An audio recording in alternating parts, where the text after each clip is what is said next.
ವಿಧಾನಸಭೆ ಕಲಾಪದಲ್ಲಿ ಆರ್ಎಸ್ಎಸ್ ವಿಚಾರಕ್ಕೆ ಸಂಬಂಧಪಟ್ಟಂತೆ ಸಂಗ್ರಾಮವೇ ನಡೆದು ಹೋಗಿದೆ. ಇವತ್ತು ಸಮುದಾಯಗಳ ನಡುವೆ ದ್ವೇಷ ತಂದವರೇ ನಾವು ಆರ್ಎಸ್ಎಸ್ ಒಪ್ಪಲ್ಲ ಅಂತ ಹೇಳಿ ಸಿದ್ದರಾಮಯ್ಯನವರು ಗುಡುಗುತ್ತಾರೆ. ಒಂದು ಕಡೆ ಸಿಎಂ ಸಿದ್ದರಾಮಯ್ಯ ಅವರ ಮಾತಿಗೆ ಬಿಜೆಪಿ ಪಡೆ ಕೆರಳಿ ನಿಂತ್ಕೊಳ್ಳುತ್ತೆ.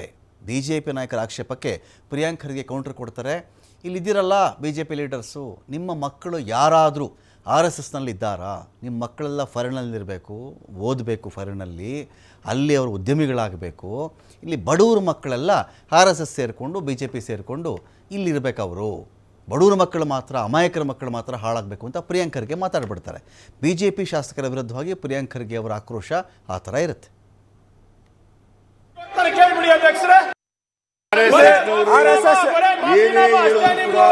ಅವ್ರನ್ನ ಎದುರಿಸಲಿಕ್ಕೆ, ಅವರ ಮಾತಾಡ್ತಿರ್ತಕ್ಕಂಥ ಮಾತುಗಳನ್ನ ಎದುರಿಸಲಿಕ್ಕೆ ನಾವು ತಯಾರಾಗಿದ್ದೀವಿ.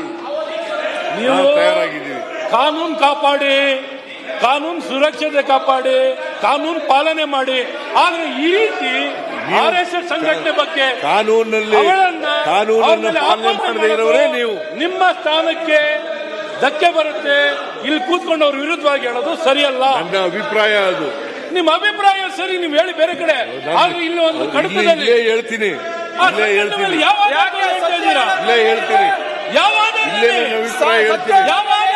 ನಾನು ನಿಮ್ಗೆಲ್ಲ ಎದುರ್ಕೊಳ್ಳಲ್ಲ. RSSನವ್ರಿಗೆಲ್ಲ ಸರ್ಕಾರ ನಡೆಸೋರು ನೀವು ಈ ರೀತಿ ಮಾತಾಡಿದ್ರೆ ಬರೇ ಬೆಂಕಿ ಹಚ್ಚದ ಕೆಲಸ, ಕಾನೂನು ಕ್ರಮ ತಗೊಳ್ಳಿ. ಬೆಂಕಿ ಹಚ್ಚ ಕೆಲಸ ನಿಮ್ದು, ಕಾನೂನು ಕ್ರಮ ತಗೊಳ್ಳಿ. ಬೆಂಕಿ ಹಚ್ಚ ಕೆಲಸ ನಿಮ್ದು. ಕಾನೂನು ಕ್ರಮ ತಗೊಳ್ಳಿ. ಅದನ್ನ ತೆಗ್ಸಿ, ಅದನ್ನ ಇವ್ರ ಮಕ್ಕಳು ಹೋಗ್ತಾರೆ. ಕೇಳ್ಬಿಡಿ ಅಧ್ಯಕ್ಷರೇ. ಇಲ್ಲ, ನಾವು ಪಾಕಿಸ್ತಾನ ಅಂತ ಹೇಳ್ತೀರಿ, ಇವ್ರಿಗೆ ಪಾಕಿಸ್ತಾನದವರು ಅಂತ ಹೇಳ್ತೀರಿ. ಒಪ್ಕೊಂತಾರ ಅವರು, ಒಪ್ಕೊಂತಾರ ಅವರು, ಪಾಕಿಸ್ತಾನದವರು ಅಂದ್ರೆ ಒಪ್ಕೊಂತಾರ ಅವರು. ಯಾರು